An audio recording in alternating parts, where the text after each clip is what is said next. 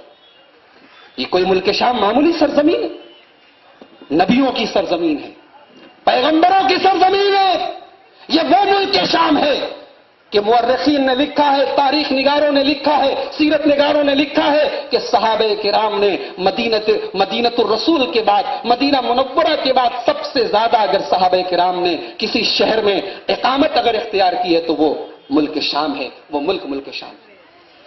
آج کھنڈر بن گیا۔ حلب کے اندر ایک مشہور مسجد، ایک تاریخی مسجد الجامع الاموی، میں نے کل واٹس ایپ اور فیس بک کے اوپر تصویریں آئی ہیں، کھنڈر بن چکی ہے، مسجدیں تباہ ہو چکی ہیں۔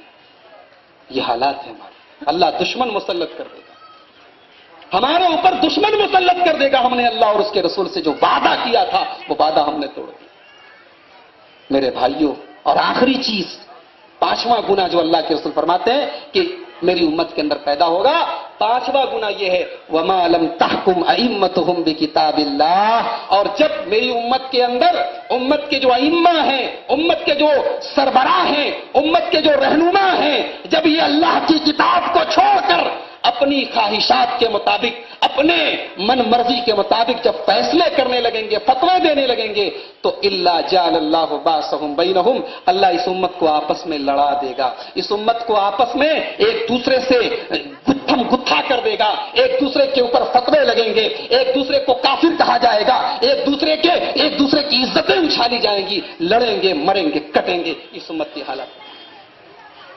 تو یہ چوتھا سبب ہے ہماری ذلت و رسوائی کا۔ 5واں سبب، میں 8 چیزیں بیان کر کے بات ختم کروں گا۔ 5واں سبب ہماری ذلت و رسوائی کا، کپڑا ہم کون سا پہنتے ہیں؟ جو ٹی وی پر ہمارا پسندیدہ فلمی ہیرو پہن کے بتاتا ہے کہ یہ کپڑا بہت اچھا ہے۔ ہماری مائیں بہنیں کون سا کپڑا پہنتی ہیں؟ جو ان کے پسندیدہ سیریل میں ان کی پسندیدہ ہیروئن نے پہنا ہے۔ لباس میں، شکل و صورت میں، طرز زندگی میں، لائف سٹائل میں ہم نے دوسروں کو اپنا آئیڈیل بنایا۔ کس کو؟ یہودیوں کو، عیسائیوں کو، اسلام کے دشمنوں کو۔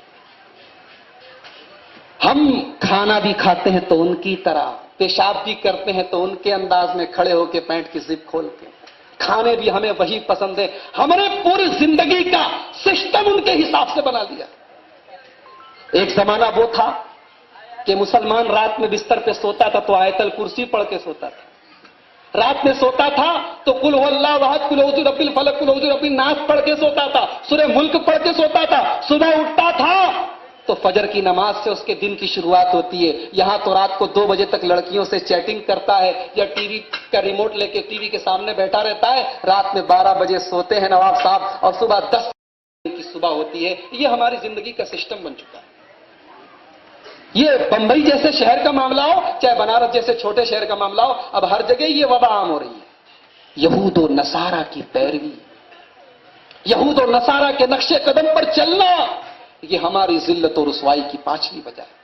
اللہ نے تو قرآن میں صاف اعلان کر دیا، وَلَن تَرْضَىٰ عَنكَ الْيَهُودُ وَلَا النَّصَارَىٰ حَتَّىٰ تَتَّبِعَ مِلَّتَهُمْ، اے میرے نبی یہ یہودی تم سے کبھی خوش نہیں ہو سکتے، یہ نصارہ تم سے کبھی راضی نہیں ہو سکتے جب تک تم ان کے راستے پہ نہ چلو گے، ان کی والی نہیں کرو گے، ان کے طریقے کی پیروی نہیں کرو گے، یہ یہودی تم سے راضی نہیں ہو سکتے، یہ نصارہ تم سے راضی نہیں ہو سکتے۔ اور اللہ کے رسول کی وہ حدیث آپ دیکھیے جسے امام بخاری نے روایت کیا ہے، کیا فرمایا اللہ کے رسول صلی اللہ علیہ وسلم نے؟ لَتَتَّبِعُنَّ سَنَنَ مَنْ كَانَ قَبْلَكُمْ، اے میری امت کے لوگوں تم بھی وہی چال ڈھال اپناؤ گے جو تم سے پہلے کے لوگوں نے اپنایا تھا، شبرم بشبر وذراعم بذراع، اگر تم سے پہلے کے لوگ ایک بالشت آگے بڑھیں گے تو تم بھی ایک ہی بالشت آگے بڑھو گے، اگر وہ ایک ہاتھ آگے بڑھیں گے تو تم بھی ایک ہی ہاتھ آگے بڑھو گے، اگر ان کی پیٹھ ٹکنے کے اوپر آ گئی تو تمہاری پینٹ بھی آٹومیٹک ٹکنے کے اوپر آ جائے گی، اور اگر وہ جینس کی پینٹ زمین پر گھسیٹ کے چلیں گے تو تم بھی گھسیٹ کے چلو گے، ان کے سے جیسا ہر کام تم کرو گے، ان کے طریقے کی پیروی کرو گے، حتی لو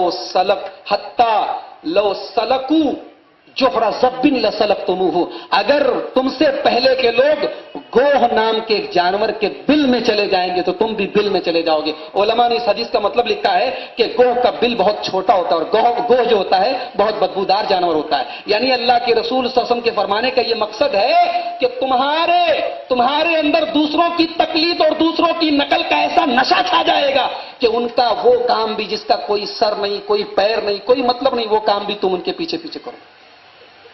صحابہ نے پوچھا، اے اللہ کے رسول آپ کس کی بات کر رہے ہیں؟ ہم لوگ کس کی پیروی کریں گے؟ آپ کی امت کے لوگ کس کے پیچھے چلیں گے؟ آپ نے فرمایا کیا یہود و نصارہ کے پیچھے چلیں گے؟ آپ نے فرمایا اور کون؟ یہود و نصارہ کے نقش قدم پر چلیں گے۔ میرے ساتھیوں، ذرا اس حدیث کی روشنی میں آج ہم اپنا جائزہ لیں، ہمارے نوجوان اپنا جائزہ لیں کہ کیا آج ہماری زندگیوں میں یہود و نصارہ، کیا ہمارا اپنا کلچر نہیں ہے؟ اسلام کا اپنا ایک کلچر ہے، اسلام پوری ایک زندگی سکھانے کا طریقہ، ہمارے نبی نے کہیں چھوڑا نہیں ہمیں، بیوی سے ملنے کا طریقہ بھی اسلام نے بتایا، پیشاب و پاخانہ کے آداب بھی اسلام نے بتائے ہیں، کپڑا پہننے کے آداب بھی جناب محمد الرسول اللہ صلی اللہ علیہ وسلم نے ہمیں بتائے ہیں۔ ہم کتنے بڑے بے غیرت ہیں کہ آج ہم نے دوسروں کو آئیڈیل بنا لیا۔ رب نے تو اعلان کر دیا، لقد کان لکم فی رسول اللہ اسوۃ حسنہ، میرے بندو رسول اکرم کی زندگی تمہارے لیے نمونہ ہے، ہم نے دوسروں کو نمونہ بنایا۔ تو ہماری ذلت و رسوائی کی یہ پانچویں وجہ ہے۔ نمبر 6، اختلافات۔ مسلمان وہ امت جسے اللہ کے رسول نے ایک جسم قرار دیا تھا۔ مثل المؤمنین فی توادہم وتعاطفہم وتراحمہم کمثل الجسد الواحد، اے میرے صحابہ، ساری دنیا کے مسلمان آپس میں ایک دوسرے سے ایسی محبت کریں، ایسی ہمدردی رکھیں، ایسی ایک دوسرے کی مدد کریں جیسے انسان کی باڈی ہوتی ہے۔ انسان کی باڈی میں اگر کہیں پر بھی تکلیف ہوتی ہے تو پورا کا پورا جسم بے چین ہو جاتا ہے۔ ایسا نہیں ہوتا کہ پاؤں میں کانٹا چبھے تو آنکھ کہے کہ میں کیوں روں گی، پاؤں میں کانٹا چبھا ہے، ایسا نہیں ہوتا۔ پیٹ میں درد ہے، بخار آ جاتا ہے، کانٹا پاؤں میں چبھا ہے، آنکھیں آنسو بہا رہی ہیں، پورا جسم ایک ہوتا ہے۔ ہمارا کوئی بھائی اگر حلب کے اندر مرا ہے، ہمارے جسم کا ایک ٹکڑا کٹا ہے، حلب برباد نہیں ہوا، شام کی سرزمین نہیں لوٹی، ہماری بہنوں کی عزت لوٹی ہے، یہ جذبہ آج ہمارے اندر نہیں ہے۔ ہم بٹ گئے، فرقوں میں بٹے، برادریوں میں بٹے، علاقوں میں بٹے، ذات میں بٹے، ہم بٹے اس لیے کٹے، ہمارا بٹوارا ہوا، ہم تفرقے اور اختلاف میں رہ گئے، نتیجہ یہ ہوا کہ آج ہماری ہوا اکھڑ گئی۔ وَأَطِیعُوا اللَّهَ وَرَسُولَهُ، اللہ کی اطاعت کرو، رسول کی اطاعت کرو، وَلَا تَنَازَعُوا، اور آپس میں بٹوارے نہ کرو، آپس میں جھگڑے نہ کرو، آپس میں تفرقے نہ پھیلاؤ۔ فَتَفْشَلُوا، اس لیے کہ جب تم جھگڑنا شروع کر دو گے، اختلاف کرنا شروع کر دو گے، بٹوارا، آج دیکھو شام کی سرزمین لٹی ہے، کوئی مدد کرنے والا نہیں۔ ہر ملک کو اپنی بارڈر کی فکر ہے، اپنی عوام کی فکر ہے، اپنے علاقے کی فکر ہے، آج ہم بٹ گئے، ولا تنازعوا، بٹو مت، اختلاف نہ کرو، فقط چلو، تم ذلیل ہو جاؤ گے، وتذهب ريحكم، تمہاری ہوا اکھڑ جائے گی۔ قرآن کی آیت ہے، اللہ کا وعدہ ہے، اللہ کا وعدہ کبھی جھوٹا نہیں ہو سکتا۔ ہم ذلیل ہیں اس لیے کہ آج ہمارے بیچ میں اختلافات ہیں۔ اور ساتویں وجہ، کاروبار کرنے والے لوگ ہیں، ان سے پوچھئے کہ ایک بزنس مین کا اصل جو سب سے اس کی زندگی کا سب سے اہم مقصد ہوتا ہے کہ میں اپنی پونجی کو بچاؤں، مارکیٹ کیسی بھی ہو میری کیپٹل سلامت رہے۔ اس امت کا کیپٹل کیا ہے؟ نوجوان ہے، یہ ینگ جنریشن ہے، یہ نوجوان بچے ہیں، یہ اس امت کی پونجی ہے، یہ اس امت کا فیوچر ہے۔ ان کو برباد کر دو، امت برباد ہو جائے۔ ہمارے دشمنوں نے یہی کام کیا، ہمارا نوجوان ڈرگس کا شکار ہو گیا، ہمارا نوجوان زناکاری کے پیچھے لگ گیا، ہمارا نوجوان شراب کے نشے میں جھوم رہا ہے۔ ابھی نیا سال آنے والا ہے، ہیپی نیو ایئر کے سیلیبریشن میں آپ دیکھیے تمام بڑے بڑے ہوٹلوں میں ڈانسریں ڈانس کریں گی، بڑی بڑی رقاصائیں اور برہنہ ہو کے اپنے جسم کی نمائش کریں گی، اور مہنگے مہنگے پاس دے کر، پیسے دے کر ہمارا نوجوان ان کے ڈانس دیکھے گا اور شراب کے مزے لوٹے گا۔ نوجوانوں کی بربادی اس امت کی بربادی کی وجہ ہے۔ کیا اس نوجوان کو معلوم نہیں کہ اس امت کا کیپٹل ہے، اس امت کی پونجی ہے، اس امت کو اس کی ضرورت ہے؟ امت بلک رہی ہے، یہ امت تڑپ رہی ہے، ہماری مائیں بہنیں مدد کی بھیک مانگ رہی ہیں، ہمارا نوجوان ڈانس بار میں ڈانس کر رہا ہے، شراب کے اڈوں پہ بیٹھ کے شراب پی رہا ہے، غیر محرم لڑکیوں سے دوستیاں کر رہا ہے۔ اس کی اپنی دنیا ہے، اس کی اپنی مستیاں ہیں۔ ذرا اللہ کے رسول کی وہ حدیث، میرے نوجوان بھائیوں میں آپ کی توجہ چاہتا ہوں، ذرا اس حدیث کو اپنے سامنے رکھیے۔ اللہ کے رسول صلی اللہ علیہ وسلم فرماتے ہیں لا تزول قدم عبد یوم القیامت من عند ربی، قیامت کے دن تم ہل نہیں سکتے اپنی جگہ سے، ٹس سے مس نہیں ہو سکتے جب تک تم 5 سوالوں کا جواب نہ دو۔ نمبر 1، عن عمرہ فیما افنا، زندگی کہاں گزاری، 60 سال کی 70 سال کی عمر دی تھی کہاں گزاری۔ نمبر 2، وعن شبابہ فیما ابلا، میرے بندے میں نے تجھے جو 20 سال سے لے کے 40 سال کا جو پیریڈ دیا تھا، جوانی کا جو دور دیا تھا، وہ تو نے کہاں گزارا۔ جوانی کے بارے میں سوال کرنا پڑے۔ کہاں گئے حضرت علی جیسے نوجوان، کہاں گئے حضرت خالد ابن ولید جیسے نوجوان، کہاں گئے محمد ابن قاسم جیسا نوجوان جنہوں نے اپنی جوانیوں کو اللہ کے دین کے لیے وقف کر دیا تھا۔ میرے نوجوانوں، آپ کی بربادی، آپ کا زوال اس امت کی پستی کی بہت بڑی وجہ ہے۔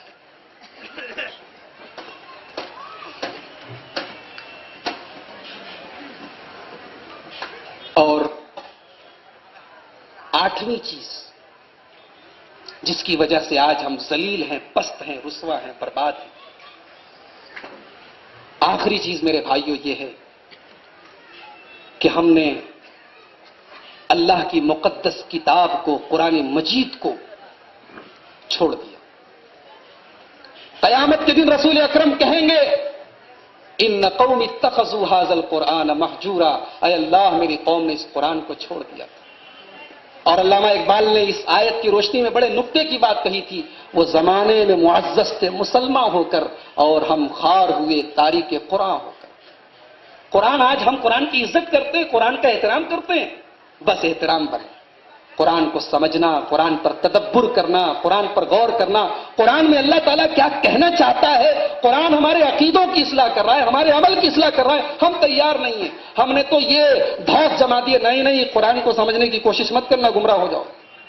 ٹھیک ہے، میں یہ نہیں کہتا کہ قرآن کو ہر آدمی اپنے گھر کی کھیتی بنا لے، قرآن کو اس کی مستند تفسیروں کی روشنی میں، جو اس امت کے مستند علماء ہیں ان کی تفسیروں کی روشنی میں سمجھا جائے، قرآن کو پکڑا جائے۔ قرآن کو اگر ہم نے چھوڑا ہے تو آج یہ ذلت و رسوائی آج ہمارا مقدر ہو جائے۔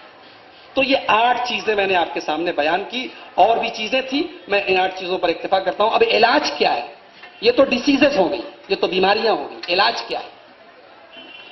ہر وائرس کا علاج اینٹی وائرس، ہر بیماری کا علاج اس بیماری کو ختم کرنے والی دوا ہے۔ میں نے 8 اسباب آپ کے سامنے بیان کیے۔ پہلا سبب میں نے بیان کیا، ایمان کی کمی ہے۔ علاج کیا ہے؟ ایمان کو مکمل کرو۔ ادخلوا فی السلم کافہ، اسلام کے اندر پورے کے پورے داخل ہو جاؤ، صحابہ کرام کے جیسا ایمان اپنے اندر پیدا کرنے کی کوشش کرو، اپنے ایمان کا محاسبہ کرو کہ ہمارے ایمان میں کہاں کہاں کمی ہے، کہاں کہاں کھوٹ ہے۔ دوسرا سبب میں نے یہ بیان کیا کہ آج ہماری ذلت و رسوائی کا ایک سبب یہ بھی ہے کہ ہم لوگ جو ہے دنیا طلب ہو گئے، دنیا پرست ہو گئے، دنیا کے پیچھے پڑ گئے۔ اس کا علاج بھی بالکل سمپل ہے کہ ہم آخرت کی فکر اپنے اندر پیدا کریں، آخرت کے بارے میں سنیں، آخرت کے بارے میں پڑھیں، جنت و جہنم کے بارے میں پڑھیں، آخرت کا تصور اپنے دل و دماغ میں پیدا کریں۔ ذلت و رسوائی کی ایک وجہ میں نے یہ بیان کی کہ دین کے لیے قربانی دینے کا جذبہ نہیں ہمارے اندر۔ علاج یہی ہے کہ دین کے لیے قربانی دینے کا جذبہ اپنے اندر پیدا کریں۔ ہم یہ مان کے چلے کہ ہماری زندگی اللہ کے لیے، اللہ نے ہماری زندگی کو خرید لیا ہے۔ ان اللہ اشتری من المؤمنین انفسهم واموالهم بان لهم الجنہ، سورہ توبہ کی آیت۔ اللہ نے سودا کر لیا، ہمیں جنت چاہیے نا، جنت چاہیے تو جان و مال اللہ کا ہے، دین کا ہے۔ دین کے لیے اپنی زندگی کو وقف کر دو کہ جئیں گے تو دین کے لیے، مریں گے تو دین کے لیے۔ یہ سوچ اگر پیدا ہو گئی، انشاءاللہ ذلت و رسوائی کا یہ چیپٹر ختم ہو جائے۔ ہماری ذلت و رسوائی کی ایک وجہ یہ ہے کہ ہم نے قرآن اور حدیث کو چھوڑ کے اپنے منمانے طریقوں سے دین کو سیکھنا شروع کر دیا ہے۔ علاج سمپل ہے، لوٹو قرآن اور حدیث کی طرف، قرآن اور حدیث کی طرف لوٹو۔ اللہ سے جو وعدہ کیا تھا، رسول سے جو وعدہ کیا تھا، وعدہ خلافی کر رہے، توحید کے اندر درار پیدا ہو رہی ہے، رسالت کے اندر درار پیدا ہو رہی ہے، اس کو ختم کرو، توحید کی حفاظت کرو۔ اللہ کے رسول کو رسول مانا ہے تو رسالت کا حق آپ کو دو، ختم کرو۔ اور آخری چیز، غیروں کی مشابہت کرنے کے بجائے ہم اللہ کے رسول صلی اللہ علیہ وسلم کی سیرت کو اپنی زندگیوں میں نافذ کریں۔ محترم سامعین، وقت ختم ہو گیا ہے، جو انتظامیہ کی طرف سے وقت ملا ہے، اب وقت اجازت نہیں دیتا کہ اپنی گفتگو کو مزید ہم طویل کریں۔ انشاءاللہ کل بھی پروگرام ہوگا، کل کے خطاب میں مزید باتیں آپ کے سامنے آئے گی۔ آئیے ہم اللہ تعالیٰ سے دعا کریں، اللہ تعالیٰ ہم تمام مسلمانوں کو ذلت و رسوائی کے ان اسباب سے بچنے کی اور ان کا علاج کتاب و سنت کی روشنی میں جو بتایا کرنے کی توفیق عطا فرمائے۔ رب العالمین ہمارے دنیا میں تمام جو مظلوم بھائی ہیں، خاص طور سے اس وقت حلب سے جو خبریں آ رہی ہیں، ملک شام سے جو خبریں آ رہی ہیں، اللہ ہمارے ان مظلوم بھائیوں کی مدد فرمائے۔ رب العالمین تو ان پر ظلم کرنے والے ظالموں کو ان کے انجام تک پہنچا دے۔ رب العالمین تو ہم تمام مسلمانوں کو عقیدہ توحید کی حفاظت کرنے کی توفیق عطا فرما۔ اے اللہ تو ہمیں اپنے رسول سے سچی محبت کرنے کی توفیق عطا فرما۔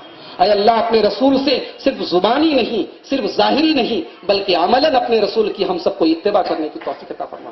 اے اللہ ہم مسلمانوں کو پوری دنیا میں اس وقت ہر طرف سے پریشان کیا جا رہا ہے، اے اللہ کم سے کم اب ہم سب کو اتحاد و اتفاق کے ساتھ، وحدت کے ساتھ ہم سب کو رہنے کی توفیق عطا فرما۔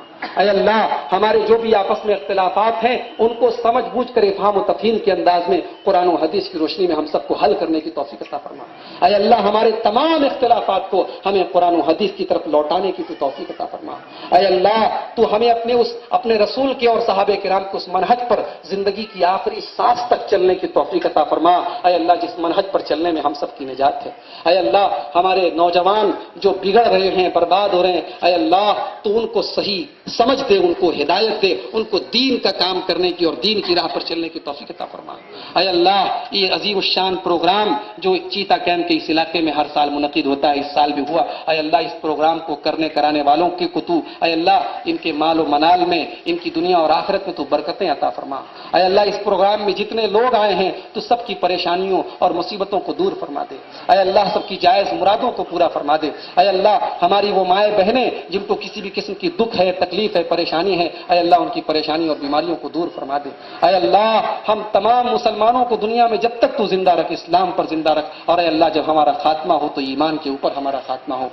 آمین۔ ربنا تقبل منا انك انت السميع العليم وتب علينا انك انت التواب الرحيم وصلى الله تعالى على نبي محمد وآله وصحبه اجمعين والسلام عليكم ورحمة الله وبركاته۔